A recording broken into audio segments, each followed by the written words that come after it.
tubanirizaako nnyo mwenna abali ku UNN kati nga mumaze okuba nga mugyegattako mukulikeeyo mukandanda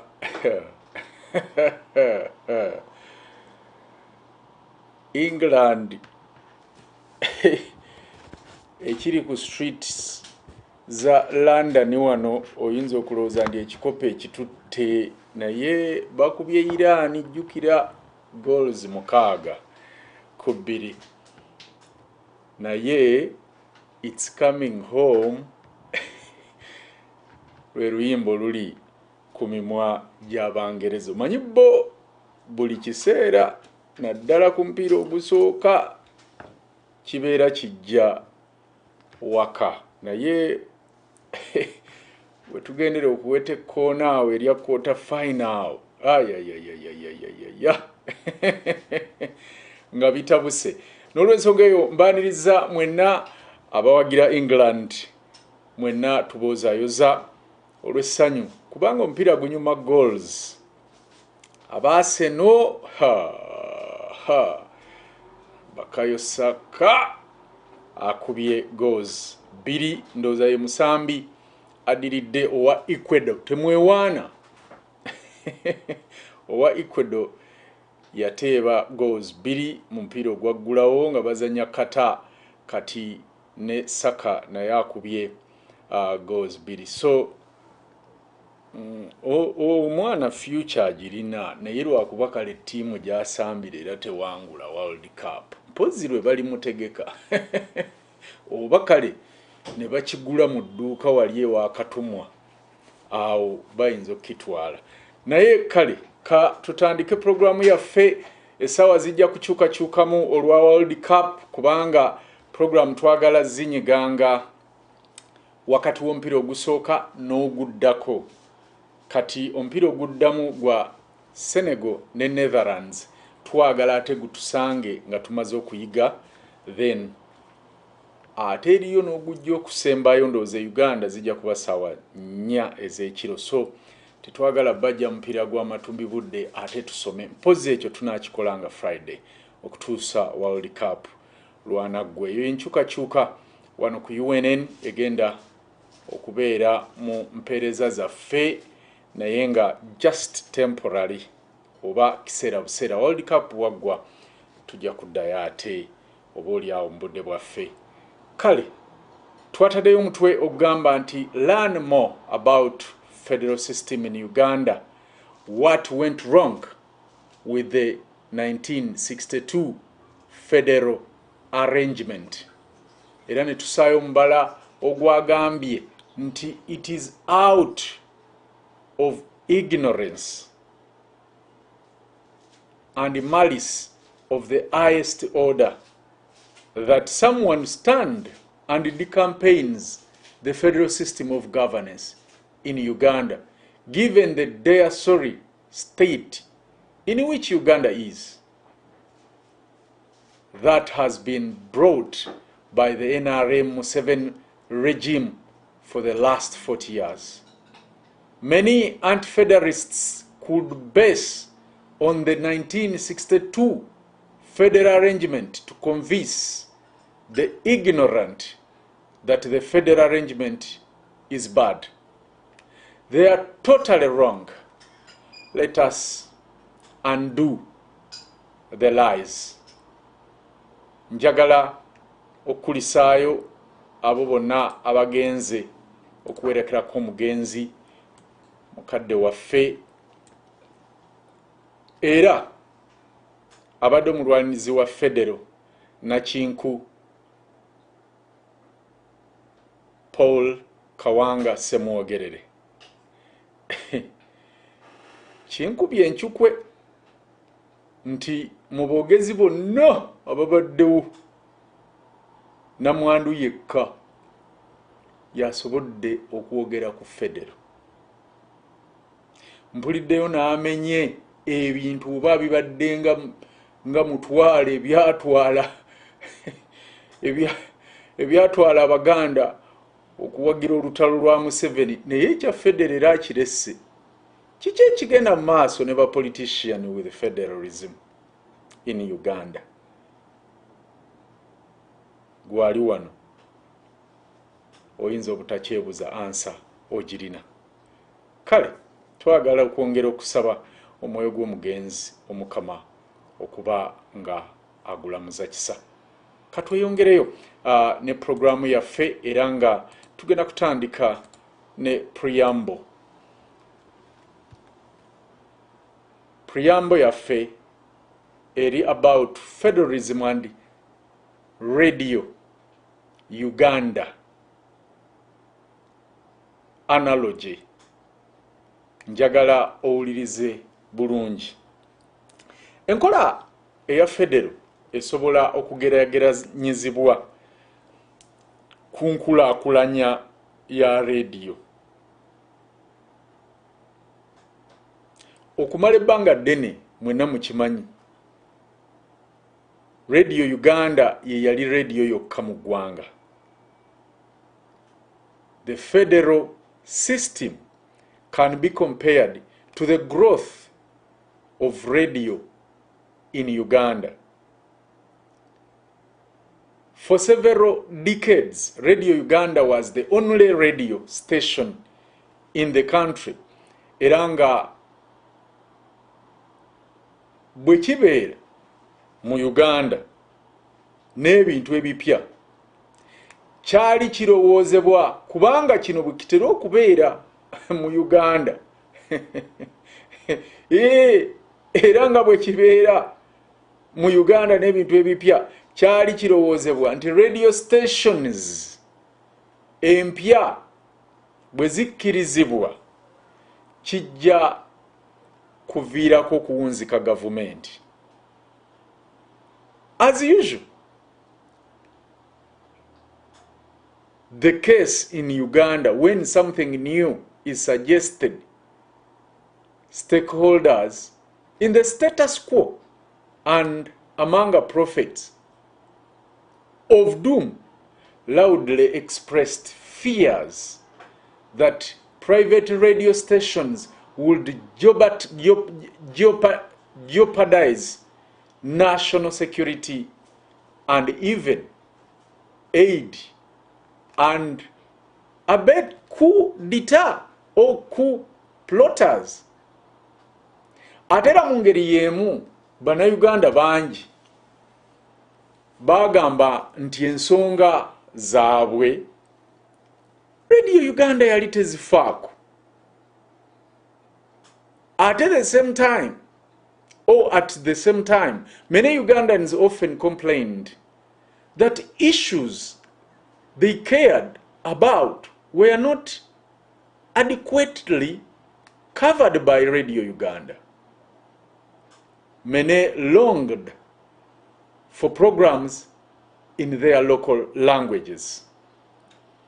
Naye okuva FM radios bwe zaatandika mu Uganda mu 1992 tewabeerangawo kuwamba ggwanga yadde okwegezaamu okuliwamba okuggyako FM radios zaayamba abantu ab'ennimi n'obuwangwa obw'enjawulo mu bitundu byabwe okutuusa amaloboozi gaabwe ate n'okuwa amawulire agafa mu bitundu byabwe. Since the advent of FM stations in late 1992, there has never been a coup or the threat of one. Instead, FM stations have helped the different peoples of Uganda to have their unique culture or cultures to build or to be handled in their own languages and the entire own regions. Kino kinnyonnyola lwaki kati radio stations nyingi mu Uganda. That helps explain the tremendous growth and popularity of FM stations around the country. Now over 40, if not over 100 radio stations On addition to the many FM radio stations, we have many television stations. Federe eringa FM radios nga buli station eweereza ebifa mu kitundu kyabwe era mu lulimi abantu lwe bategeera obulungi.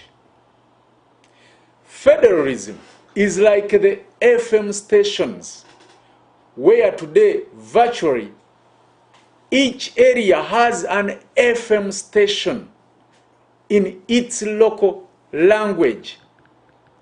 Everyone is happy in diversity and plenty.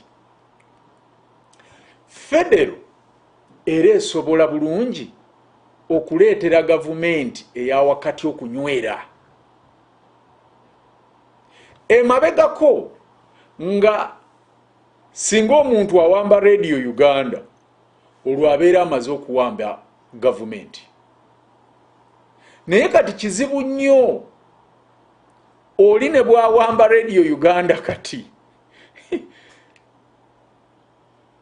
radio endala zisigala ziweereza era nga zirwanirira eggwanga kubanga kizibu nnyo okumatiza radio zonna kati eziri mu Uganda okwogera n'eddoboozi limu. Naye luli kyali kyangu nnyo okumatiza radio emu okusobola okuyisaawo ky'oyagala. Era oli bwe yagenda ezo zonna gavumenti ze mwawuliranga ziwamba oyo avuddeko nazzeeko bawambanga Radio Uganda ne balangirira nga kiwedde. Mulaba ekizibu ekiri mu unitale. Kati kano kankayiseewo okwongera okunnyikiza ku nsonga ya radio stations. Njagala mukimanye nti yadde radio stations mu Uganda olabanga ennyingi naye mwattu zonna ziri controlled by one man, Museveni, kubanga amanyi the danger of mainstream media. Naye ekyewuunyisa nti ffe abagamba nti tumuvuganya tetulina yadde radio station neegi, tetulina yadde olupapula lw'amawulire n'olu tetulina yadde TV station n'emu. Ate nga n'eyo eri obusukka nsalo eya UNN kwe twogerera kati gitwandibadde tukozesa okuyisaawo eddoboozi lyaffe ate twagikyukira ne tugigabira Museveni. Can you imagine? Naye oba ddala ani atuloga bannange bannayuganda mwe temuddawo ne mwebuuzaako lumu.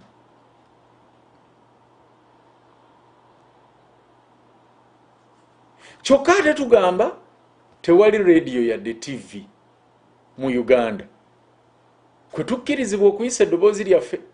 Ate UNN management ekoze initiative ate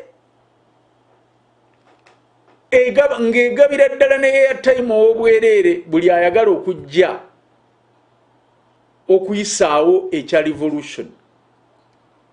Ate tetwagala kugendayo. Kati oli bw'agamba nti tuvuganya Museveni ddala okikkiriza nti tumuvuganya oba tuli ku byaffe? Kyokka radio station ne TV stations ze mugamba nti tebabakkiriza kugendayo ate ze musasula okukwata emikolo gyammwe egy'embaga, baby shower, kwanjula shower, ate ne bannamawulire baazo be muyita nga mugenda okwekalakaasa. Kakati ani abaloga? Naye Mukama. There is something that can only be understood by someone who can tell the reason why the pizza is made round why it is put in a square box after it is made, and why eating it is cut in forms of a triangle.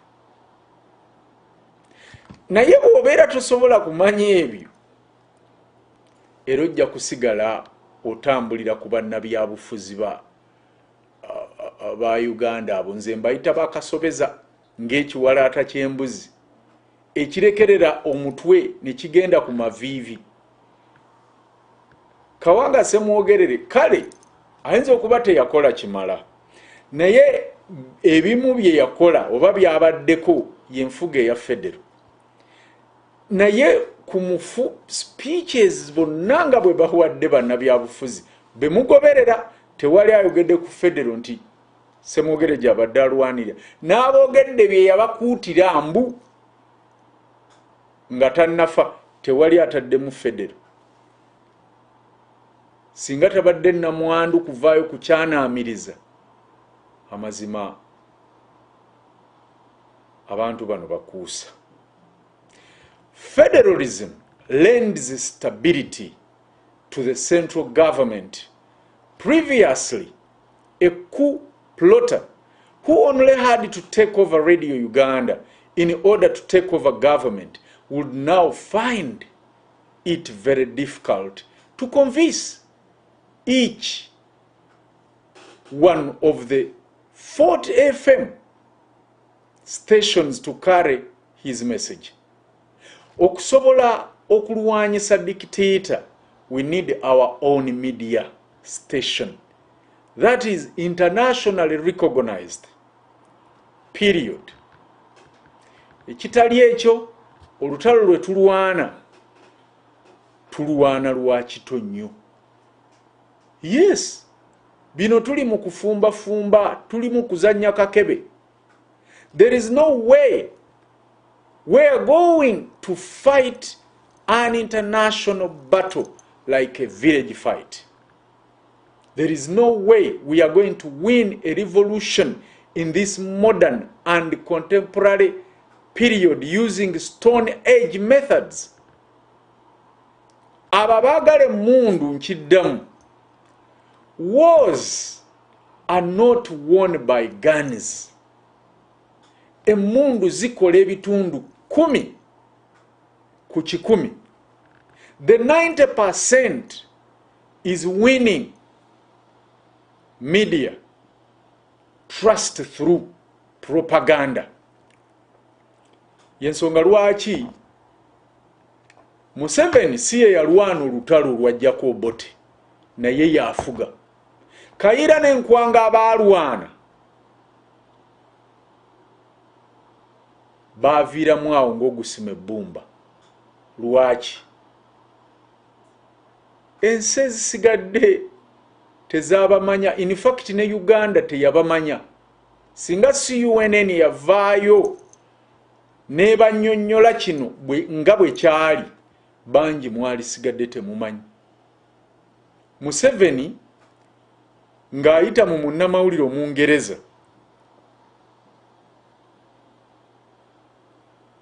ye ya promotinga oba ye ya lwana olutalo lwe bayita propaganda eri 90%. Kyovola beno mu Western bamanyi Museveni saabalwanyi, bamanyi bamulaba nga liberator, ate nga ffenna tukimanyi is not.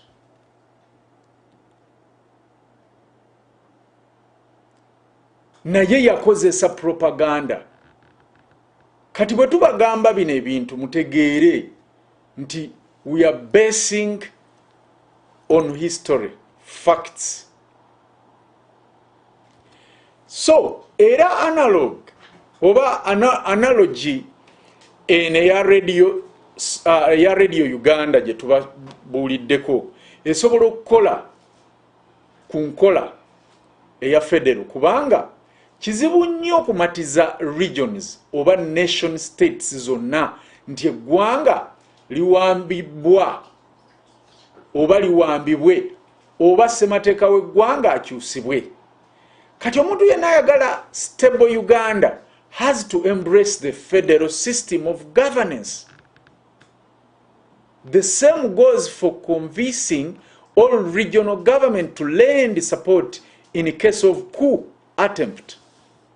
Mu federal system there is unity in diversity. The federal system allows the various people of Uganda to celebrate their diversity under the united government. The various ethnic groups in Uganda each have their unique customs and traditions. Eggwanga erinywevu era erisobola okukula ly'eggwanga erisekitibwa mu mpisa ennono n'obuwangwa obw'abantu abalirimu.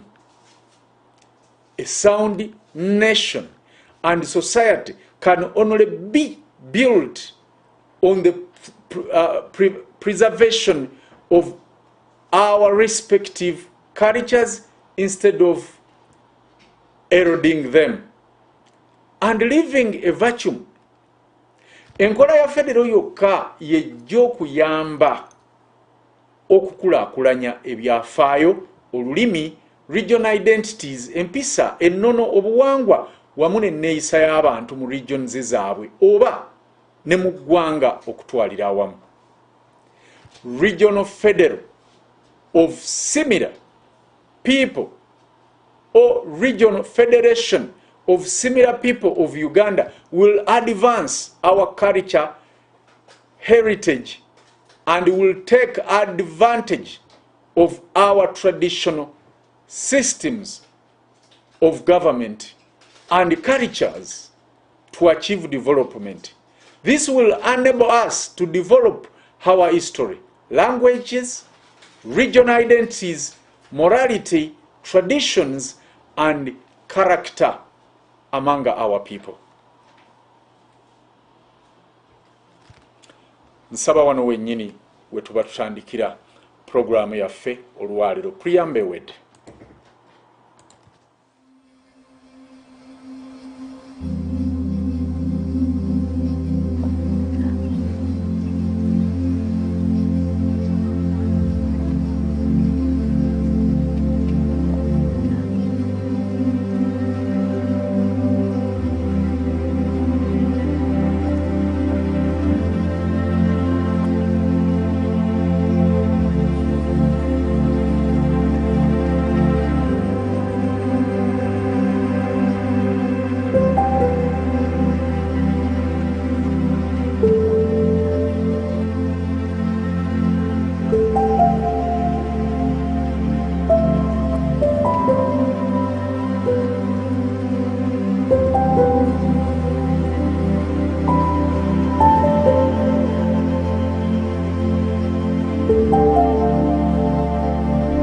Nabwakityo nkugamba nti abagezi tuli bangi nnyo tubulako atukuŋŋaanyiza awamu lw'eggwanga Uganda okusobola okusituka n'okuba nti limirirawo ku lwalyo mu ntegeera.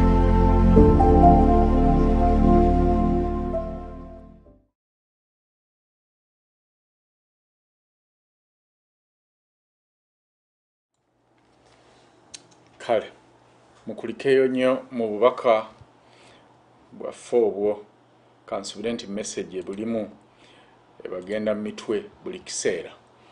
Okay, ekibuuzo namba 32. Kansubire nti mugoberera ebibuuzo bino kubanga tutambulidde ddala. Saagala bituuke kuggwayo nga tolina oba oli awo kyoyizeemu. Does Buganda want to return to the 1962 federal system? Buganda eyagala federe ya 1962 yebeekomawo? Nedda. No. Lwaki? Kubanga social and economic context plus the political context of today are different from those in the 1960s. Enkola eya federo erina kwanukula oba okuzimbibwa ku mbeera z'abantu eziriwo ate n'ebisoomoozo bye basanga. It has to respond, federal has to respond to the current demands of the people in their social and economic situations. A federal system has to be based upon the peculiar social and economic circumstances pertaining to the particular country. Ebiseera bikyuka mwino kimanye ekyo. Federal gye tutembeeta kati si eri eya 1962 yadde federal system erina okugenda ne demands of the people at that particular time, naye ate kino tekitegeeza nti ne ssemateeka wa federal alina okukyuka n'embeera eriwo. Ssemateeka wa federal asigalawo nga takyuse. Kankubuuze, singa obeera oyagala enjuuyo etukakane n'omulembe ate okyusa pulaani gye yazimbibwako? Nedda. Kyokola abadde yaseresa oba ennyumba ebadde yaseresebwa amalebe oteekako amategula, ebadde yaserekebwa mu ngeri ya Mussolini n'ogisereka mwamba, gye wali wasigako lufuufu oba obusa n'osigako langi. Wano kiki kyenkulaga nti akatiba ka federal oba kye tuyita blueprints oba template tekyuka. The template does not change. The times and the development of the societies also make a difference. A federal system that was suitable in 1962 certainly needs modifications to make it work in the year or century, 21st century. This is because every federal system has to be adjusted to meet the times. Yadde oluusi era okutereeza mu ssemateeka tekigaana, naye kino kirina okukkaanyizibwako federal states zonna wabula si gavumenti eya wakati kukola nga bwerabye nga bwe kibeera mu unitary system.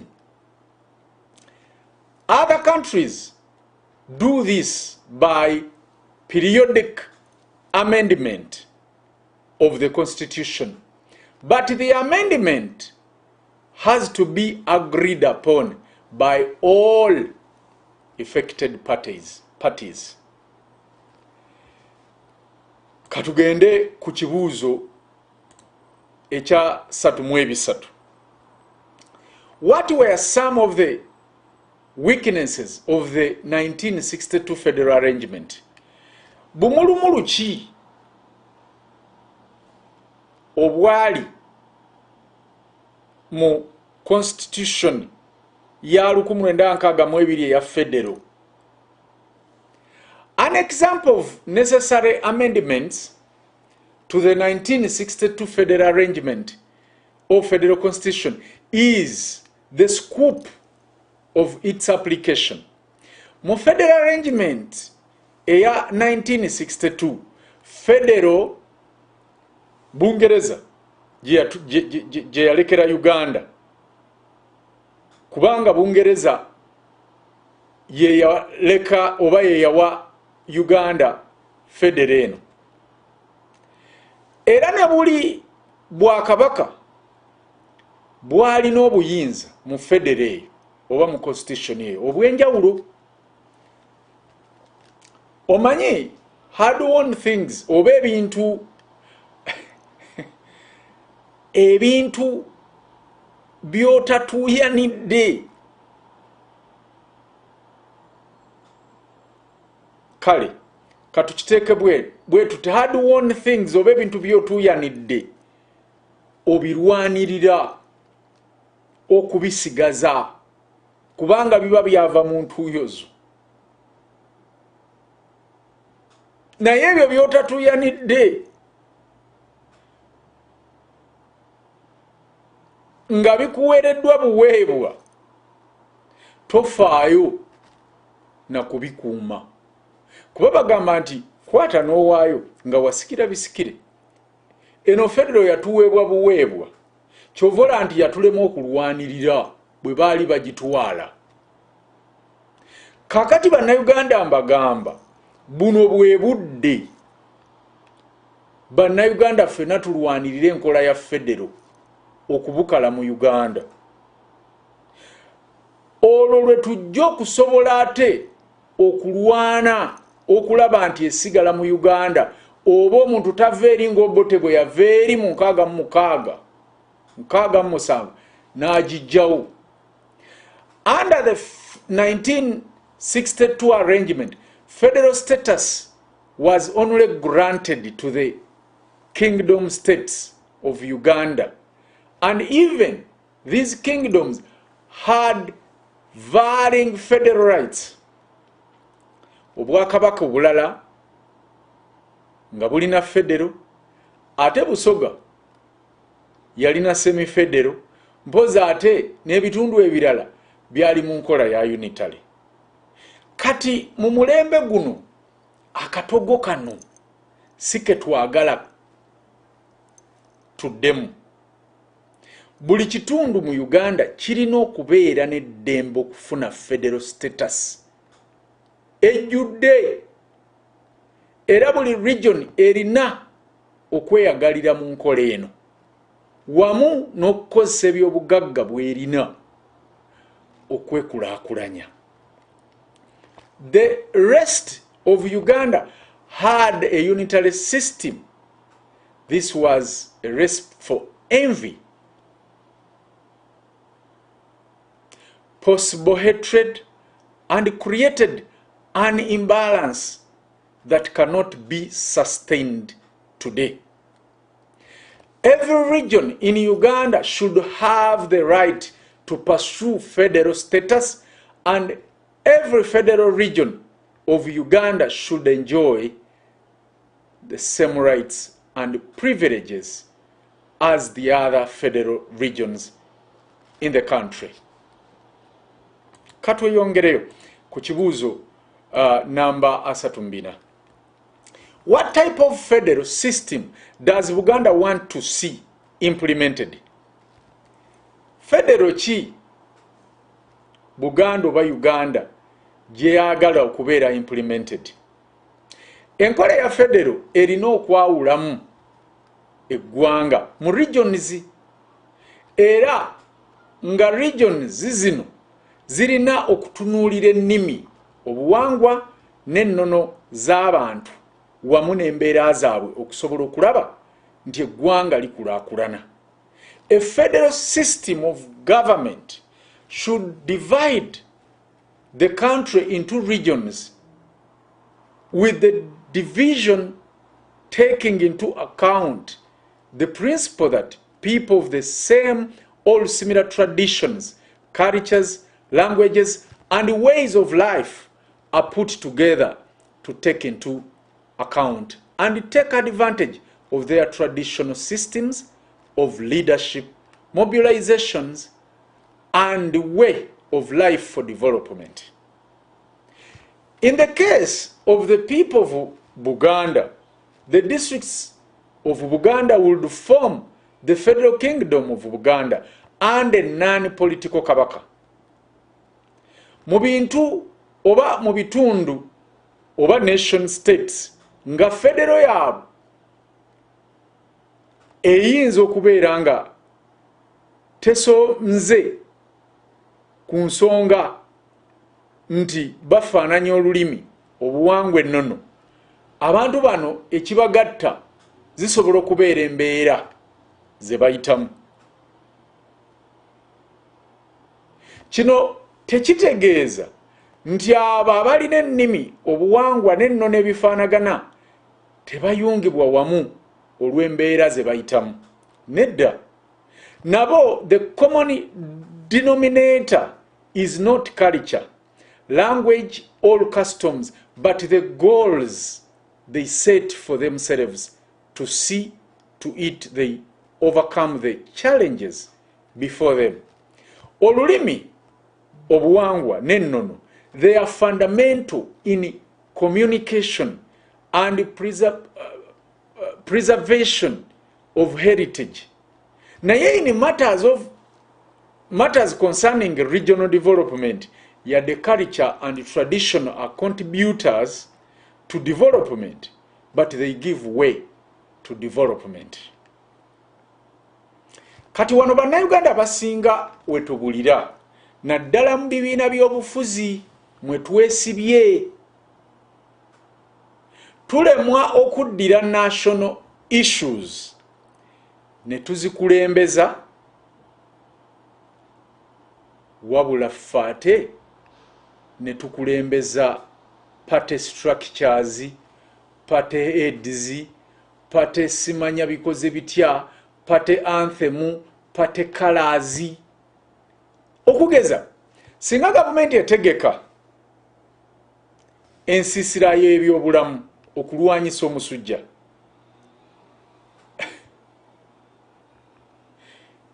ejja kugaba obutimba bwa yero. Naye ensonga ki bagabisa obutimba obwa yero nga this is not a political party activity, it's a national activity. Yene bwebera party activity, lwaki tukulembeza party ne tutakulembeza nsonga nkulu etuleetedde okugaba obutimba? That is okulwanyisa omusujja. Kyokka ate kikwewuunyiza nti singa NUP evaayo nekola ekintu kyekimu okugaba obutimba buno, yo neetagaba na bwa red ng'egaba bwa white, ate ebibiina ebirala bijja kugamba abantu nti temugendayo kufuna butimba bwa nsiri. Kati ne neebuuza nti ensiri bw'ebeera eruma esosolamu nti ono wa NRM, ono wa NUP, ono wa FDC. Mbadde nti ffenna tusobola okulwala omusujja singa bannayuganda tunaayiga okusooka okutunuulira ensonga ezikwata ku ggwanga lyaffe ne tuzisoosowaza okusinga ebyo ebikwata ku bantu ssekinnoomu ne ku bibiina. Mbalayira tujja kugenda mu maaso. Mbuulire mukazi ki ataganyuddwa mu nkola ya Buganda ey'okulwanyisa festula? Bantu bameka abaganyuddwa mu nkola ya Buganda ey'okulwanyisa Nalubiri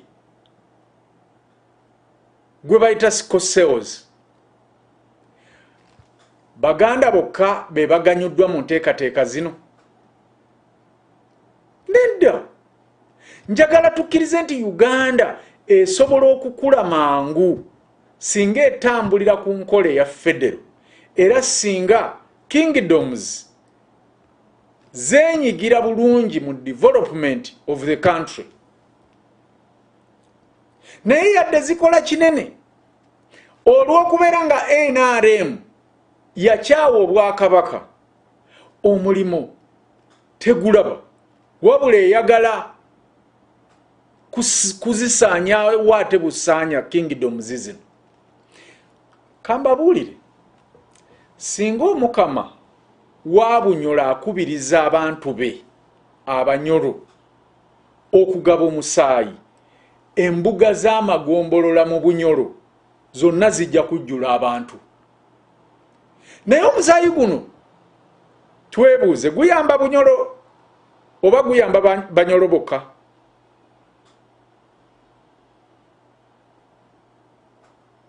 naye singa Museveni alangirira nti wabeerewo okugaba omusaayi mu malwaliro gonna mu ggwanga, kale abantu bajja kugenda olw'obutaagaane bwe wanaabaawo okutiisatiisa nti bagenda kubasiba. Naye oyinza okugenda ku malwaliro ng'abantu teri n'omu alabiseeyo. Kankubuulire, in regions where a federal system of governance based upon similar languages, culture and traditions is not feasible,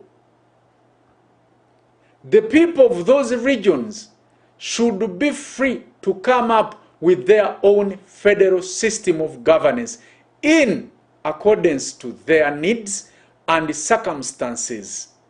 Buganda enkola ya decentralization yagigoba era yagigaana negiyita byoya byanswa era n'okutuusa kati egyesammula kubanga si federo gye yali yeetaaga. Buganda objects to the charter and charter arrangements because they are just an extension to the ineffective decentralized system. Katweyongereyo ku kibuuzo namba 35. Must every part of Uganda have a federal system of governance? Buli kitundu kya Uganda oba buli state erina okubeera ne federo?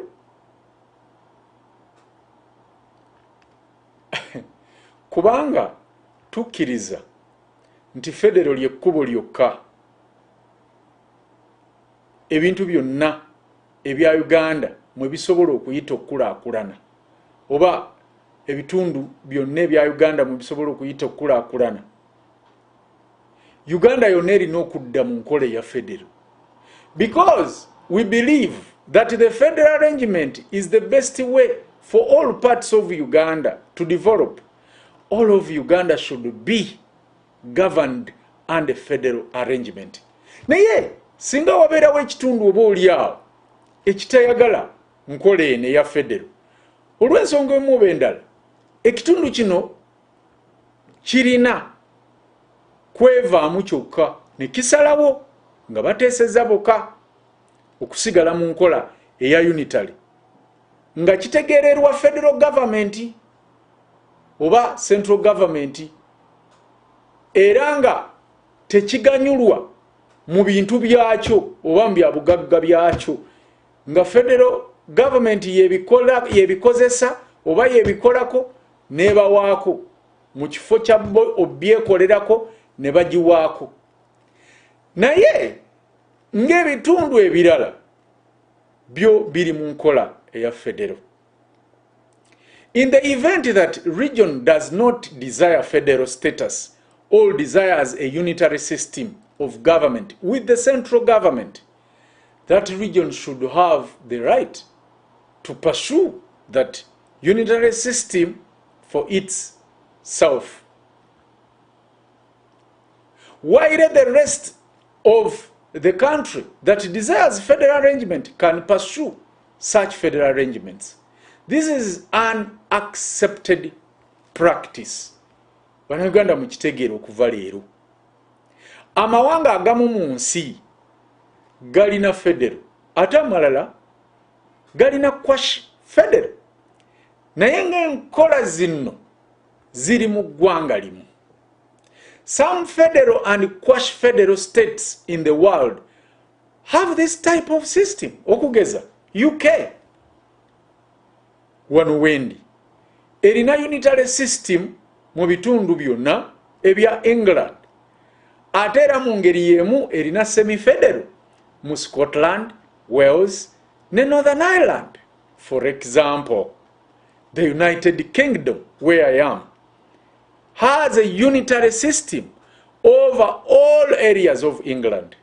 Yet, at the same time, it has developed a semi-federal system to the people of Scotland, Wales, and Northern Ireland, who on a basis of their ethnic differences desires to have self-governance, yet at the same time are part of the United Kingdom. Wales jeri mu World Cup ndoza mukimanyi ekyo, ne England jeri, England esambye, ne Wales egenda kusamba. Scotland nayo yabadde esobola okubeerayo ne Northern Ireland, bonna basamba qualifier naye baavaamu buvi. Kitegeeza nti Uganda bwe tufuna federal, amawanga gaffe gonna 16 gajja kwetaba bulungi mu competitions eza interregions nga gali independent. However, ku World Cup ffe tetujja kutwala mawanga 16, tutwala limu olwa umbrella eri eya Uganda. Ninsinga kigaana nga buli omu alina kuddayo bibye, amawanga gonna aba independent okwetaba mu competition kuba gabana buli kimu ekigasobozesa. India namwo mu bitundu ebimu mu India mulimu federal ate ebirala mulimu unitary, naye ng'enkola zino zombi zikola bulungi eri abo abazaagala. Yes, India too has some areas, e.g. Jammu and Kashmir, administered directly by the central government and a unitary system within the federal arrangement for the rest of the country. And this has worked well. Nakino era kyayolekebwa bulungi. Muster oba master, naye master ono, master, it's M-U-N-S-T-E-R, oba master ya U, but si master, Munster Commission. Kati nga bw'olaba Museveni bwe yateekawo Odochi Constitution Commission, ne bwe twali tugenda okufuna federal eya 62, wateekebwawo akakiiko akatumibwa Munster Commission oba Constitutional Commission akateekebwawo mu 1961. Eyo report yonna tugirina wano. Bwe tunaaba tusobole tuligibayitiramu nayo. Bannayuganda beebuuzibwako batya era bakkiririza batya, kubanga abantu abasinga balowooza kyava mu bbanga. Tekyava mu bbanga. Kyovola nti kati bannabyabufuzi tubagamba abali ku ludda oluvuganya baali badde kati bagenda mu byalo kwebuuza ku bantu ku kya federal. Eno report eyateesa nti ebitundu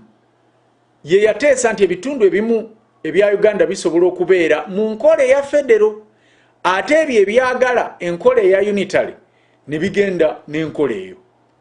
Era kino kye kyasinzirwako okukola ssemateeka wa 1962.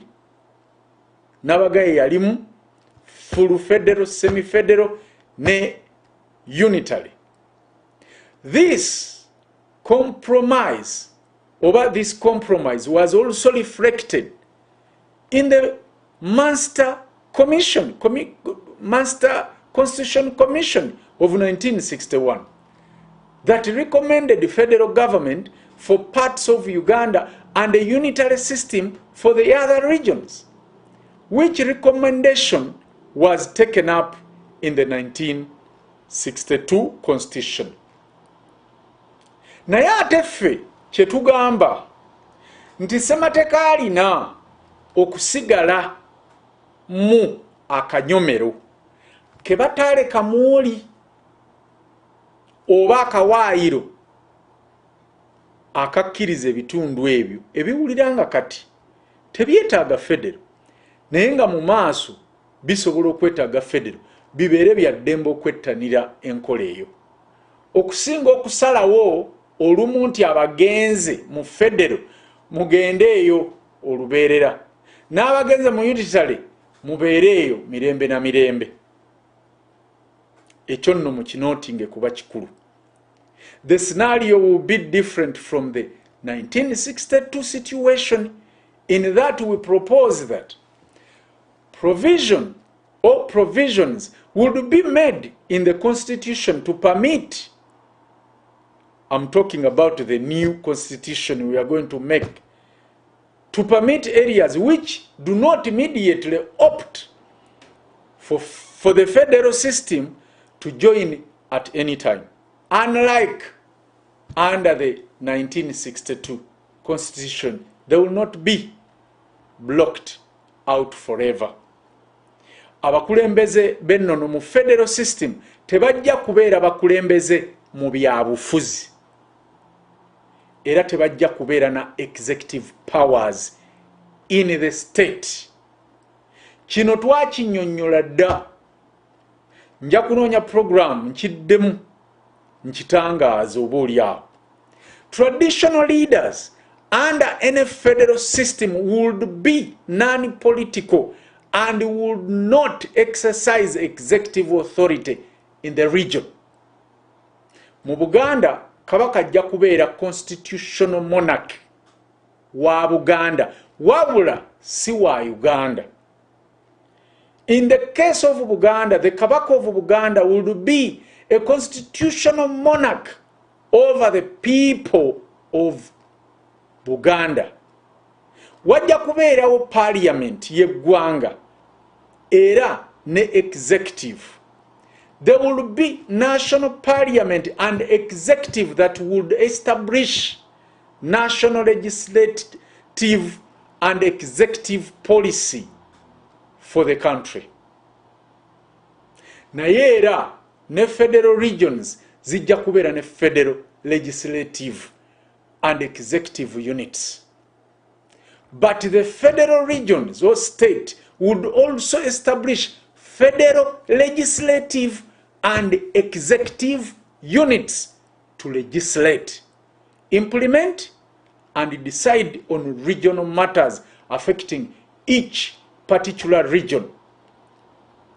Era nga mu mawanga gonna agali wansi w'enkole ya federal, eddembe, obuyinza ebya federal, states era n'ebya central government byonna birina okulambikibwa bulungi mu ssemateeka wa federal.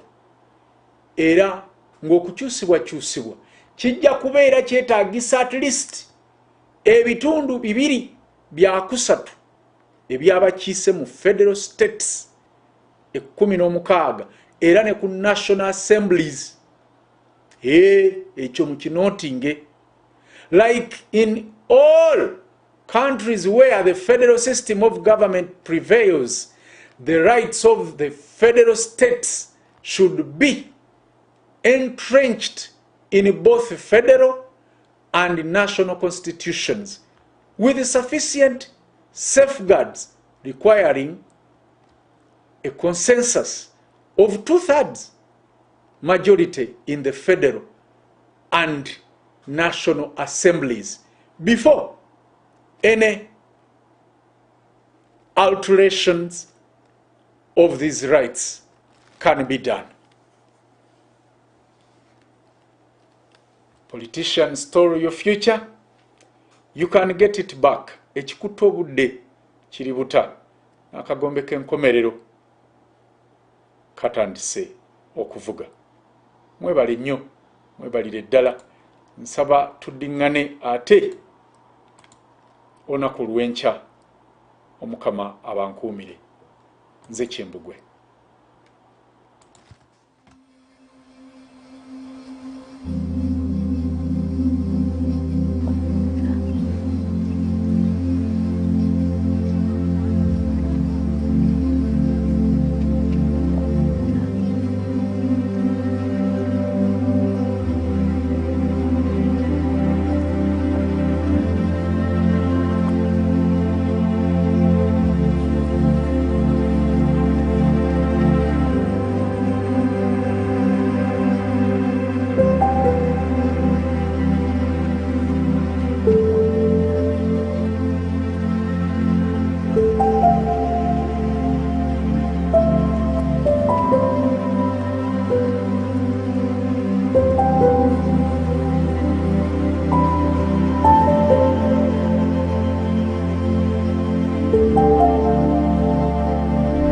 nabwekityo nkugamba nti abagezi tuli bangi nnyo tubulako atukuŋŋaanyiza awamu lw'eggwanga Uganda okusobola okusituka n'okuba nti limirirawo ku lwalyo mu ntegeera.